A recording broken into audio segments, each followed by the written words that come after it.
नमस्कार दोस्तों, स्वागत है आपका आपका YouTube channel success study centre पर। दोस्तों, आज हम डीडी यूनिवर्सिटी गोरखपुर के BA and BSc physical education के थर्ड सेमेस्टर के सिलेबस पे चर्चा करेंगे, जो कि नई शिक्षा नीति न्यू एजुकेशन पॉलिसी पर आधारित है। तो चलिए वीडियो शुरू करते हैं। वीडियो शुरू करने से पहले आपसे यही कहेंगे कि वीडियो पूरा देखिए। सिलेबस बहुत ही ज़रूरी शिक्षा का एक हिस्सा है। आपको अगर सिलेबस पूरा पता है तो आपको अपनी पूरी पढ़ाई करने में बहुत आसानी होती है। तो चलिए वीडियो शुरू करते हैं। BA BSc third semester physical education में आपका 2 पेपर होगा, जिसका पहला कोड है PhD 201। पेपर का नाम है एनाटॉमी एंड एक्सरसाइज फिजियोलॉजी और इसका क्रेडिट है 4। जबकि दूसरा पेपर जो है वो प्रैक्टिकल बेस्ड है, जिसका कोड है PhD 202।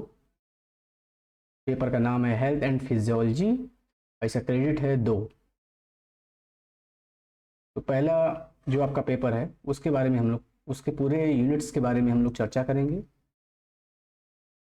तो इसका पहला जो यूनिट है वो इंट्रोडक्शन है। इंट्रोडक्शन मतलब जो हमारा ये एनाटॉमी एंड एक्सरसाइज फिजियोलॉजी है उसके बारे में इंट्रोड्यूस किया गया है, उसका डेफिनेशन इंट्रोड्यूस किया गया है, जैसे उसका मीनिंग, डेफिनेशन, परिभाषा, उसका महत्व क्या है फिजिकल एजुकेशन और स्पोर्ट्स में। जैसे एनाटॉमी क्या होता है, anatomy is the study of human structure. Physiology क्या होता है, physiology is the study of function of our body system. तो इसके बारे में हम लोग जानेंगे इस यूनिट में। इसी में देखिए आप, ब्रीफ इंट्रोडक्शन ऑफ सेल, मतलब cell, tissue, organ, various system of human body. हमारा जैसे कि सेल क्या होता है, basic structure and functional unit of body होता है।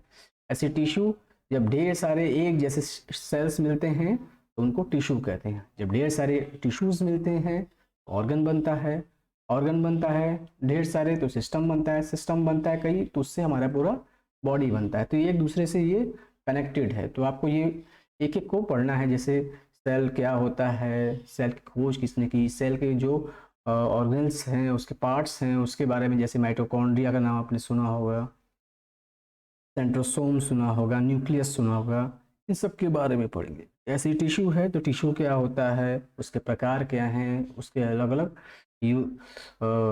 क्या करते हैं वो ऑर्गन्स, वेरियस सिस्टम के बारे में पढ़ेंगे। तो इसका दूसरा जो यूनिट है वो स्केलेटल सिस्टम। यहाँ पे एक सिस्टम के बारे में, स्केलेटल सिस्टम मतलब कंकाल तंत्र के बारे में यहाँ पे हम लोग इस यूनिट में पढ़ेंगे। जैसे कि कंकाल तंत्र में कितनी कितने बोन्स या अस्थियाँ होती हैं, उसके प्रकार क्या हैं, कौन कौन से बोन कहाँ कहाँ पे हैं। फिर इसी में दूसरा है कि जॉइंट्स, मतलब जोड़ कितने प्रकार के होते हैं और उस जोड़ के चारों तरफ किस प्रकार के मूवमेंट हो सकते हैं। ऐसे ही फंक्शन मतलब कार्य क्या है स्केलेटल सिस्टम का, उसके बारे में भी इसमें पढ़ा जाएगा। तीसरा यूनिट जो है वो आपका है मस्कुलर सिस्टम के बारे में, मतलब मांसपेशी तंत्र के बारे में। मांसपेशी जैसा कि हमारे शरीर में लगभग 650 होता है, तो उसके बारे में पढ़ना है कि वो मांसपेशी का हमारे शरीर में क्या उपयोग है, क्या रोल है, क्लासिफिकेशन प्रकार क्या है, उसका स्ट्रक्चर कैसा होता है, उसका और प्रत्येक मांसपेशी का काम क्या होता है। जैसे क्लासिफिकेशन में कई प्रकार से मांसपेशियों को बांटा बांटा गया है, जैसे वॉलेंट्री मसल्स, इनवॉलेंट्री मसल्स और कार्डियक मसल्स। ऐसे ही और भी कई प्रकार से बांटा गया है, तो उसके बारे में हम लोग इसमें पढ़ेंगे। फिर दूसरा इसमें पॉइंट है मेजर ग्रुप ऑफ मसल्स, मतलब कई जो मसल्स मिलते हैं तो एक ग्रुप ऑफ मसल्स हो जाते हैं, तो उसको मेजर मतलब जो important muscles, major muscle group है उसके बारे में इसमें पढ़ेंगे। फिर इसमें तीसरा टॉप पॉइंट जो है effect of exercise on muscular and skeletal system. हमारा एक्सरसाइज जो करते हैं उसका क्या प्रभाव पड़ता है हमारे मस्कुलर और स्केलेटल सिस्टम पे, क्या चेंजेस आते हैं ड्यूरिंग एक्सरसाइज, और लॉन्ग टर्म पैटर्न पे भी देखेंगे कि लॉन्ग टर्म पे कि क्या प्रभाव पड़ता है मस्कुलर और स्केलेटल सिस्टम का एक्सरसाइज या स्पोर्ट्स का। चौथा जो यूनिट है उसमें है सर्कुलेटरी सिस्टम, परिसंचरण तंत्र। परिसंचरण तंत्र मतलब रक्त का पूरे शरीर में बहना, एक जगह से दूसरी जगह जाना, ये परिसंचरण तंत्र या सर्कुलेटरी सिस्टम होता है। इसमें जो सबसे मुख्य भाग होता है, इसमें आपका हार्ट होता है और ब्लड होता है। तो इसमें हम लोग पढ़ेंगे कि ह्यूमन हार्ट का क्या लोकेशन होता है, उसका क्या उपयोग है। ऐसे ब्लड के बारे में पढ़ेंगे कि ब्लड कितने प्रकार के होते हैं, उसका क्या उपयोग है, उसका उसका यूजेस क्या है, जो उसके ब्लड पार्ट्स होते हैं। से कुछ टर्मिनोलॉजीज हैं, जैसे ब्लड प्रेशर है, कार्डियक आउटपुट है, एथलीट हार्ट है।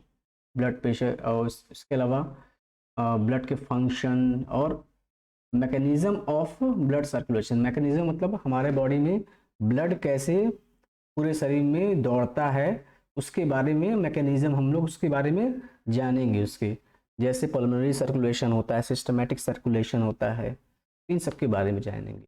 फिर इसमें इस चौथे यूनिट का लास्ट पॉइंट है कि effect of exercise on circulatory system. मतलब हम जो एक्सरसाइज करते हैं उसका सर्कुलेटरी सिस्टम पे क्या प्रभाव पड़ता है, इमीडिएट मतलब उस समय जिस समय कर रहे हैं एक्सरसाइज, और लॉन्ग टर्म पैटर्न पे भी देखेंगे। फिर पांचवा यूनिट जो है आपका रेस्पिरेटरी सिस्टम, श्वसन तंत्र के बारे में है। श्वसन तंत्र मतलब सांस लेने और छोड़ने की क्रिया जिस तंत्र के द्वारा की जाती है उसे श्वसन तंत्र कहते हैं। इसमें कौन कौन से ऑर्गन्स भाग लेते हैं, उनका स्ट्रक्चर कैसा होता है, उनका कार्य क्या है, इसके बारे में पढ़ेंगे। जैसे श्वसन तंत्र का जो सबसे मुख्य जो ऑर्गन है वो लंग्स है आपका, तो लंग्स के बारे में, उसके बाद और भी उसके जो पार्ट्स हैं उसके बारे में पढ़ेंगे। ऐसे ही जैसे और भी ऊपर के यूनिट्स में देखें हम लोगों के इफेक्ट क्या पड़ा होता है रेस्पिरेटरी सिस्टम का, एक्सरसाइज का क्या इफेक्ट होता है रेस्पिरेटरी सिस्टम में, इसके बारे में पढ़ेंगे। छठवां यूनिट जो है डाइजेस्टिव सिस्टम, मतलब पाचन तंत्र से संबंधित है। इसमें कौन कौन से अंग होते हैं, इनका बनावट कैसे, स्ट्रक्चर मीन्स बनावट कैसा है, और उनका फंक्शन मीन्स कार्य कैसा है डाइजेस्टिव सिस्टम का, वो उसके बारे में देखेंगे। मैकेनिज्म, कार्य विधि देखेंगे डाइजेस्टिव सिस्टम का, कैसे हमारा बॉडी किसी भी फूड को, किस इवन विटामिन को या जिस भी चीज़ों को कैसे वो डाइजेस्ट करता है। सातवां यूनिट है आपका एक्सक्रीटरी एंड नर्वस सिस्टम, उत्सर्जन तंत्र और तंत्रिका तंत्र के बारे में इसमें पढ़ेंगे कि उत्सर्जन मतलब शरीर में जो अपशिष्ट पदार्थ हैं उनको बाहर निकालने के हमारे बॉडी में कुछ ऐसे ऑर्गन और सिस्टम्स दिए हुए हैं जिसके द्वारा हमारे शरीर में जो भी ऐसे वेस्ट मटेरियल बनते हैं उनको बाहर निकाला जाता है या ब्लड को प्यूरिफाई किया जाता है। तो ऐसे इस सिस्टम में हम लोग इसी को पढ़ेंगे। जैसे जो सबसे इम्पोर्टेंट जो है आपका इस सिस्टम में किडनी है, किडनी कैसे फंक्शन करता है, किडनी ब्लड को प्यूरिफाई करके कैसे यूरिन बनाता है, तो उसके बारे में पढ़ेंगे। फिर दूसरा है फंक्शन ऑफ स्किन, स्किन का क्या फंक्शन होता है, क्या काम होता है स्किन, इसमें पढ़ेंगे कि हम स्किन का क्या इम्पोर्टेंस है, स्किन में कितने लेयर्स होते हैं, स्किन का कलर जो होता है वो किस वजह से होता है, ये सब चीज़ें इसमें पढ़ेंगे। फिर दूसरा पॉइंट जो है आपका नर्वस सिस्टम से रिलेटेड है, इसका नर्वस सिस्टम में कितने पार्ट्स होते हैं, जैसे ऑटोमेटिक नर्वस सिस्टम होता है, पेरिफेरल नर्वस सिस्टम होता है, और भी कई होते हैं, तो उसके बारे में हम लोग पढ़ेंगे। ब्रेन का फंक्शन, न्यूरॉन जो होते हैं, न्यूरॉन जो होता है वो आपके नर्वस सिस्टम का basic structure and functional unit होता है, तो उसके बारे में पढ़ेंगे। फिर effect of exercise on nervous system, nervous system पर क्या प्रभाव इफेक्ट पड़ता है एक्सरसाइज का, उसके बारे में भी देखेंगे। आठवां यूनिट जो है आपका कुछ फिजियोलॉजिकल कॉन्सेप्ट या टर्मोलॉजीज हैं उसके बारे में पढ़ेंगे, जैसे वाइटल कैपेसिटी है, सेकेंड विंड है, ऑक्सीजन डेप्थ है, एंड फटीग मीन्स थकान है। तो ये आपका पहला जो पेपर था उससे रिलेटेड था, आपका 8 यूनिट थे, एक एक जो टॉपिक है उसके बारे में हमने देखा कि क्या है। दूसरा जो आपका पेपर है PhD 202 हेल्थ एंड फिजियोलॉजी, ये 2 क्रेडिट का है। ये मेनली प्रैक्टिकल बेस्ड है, इसमें 2 पार्ट है, part A and part B.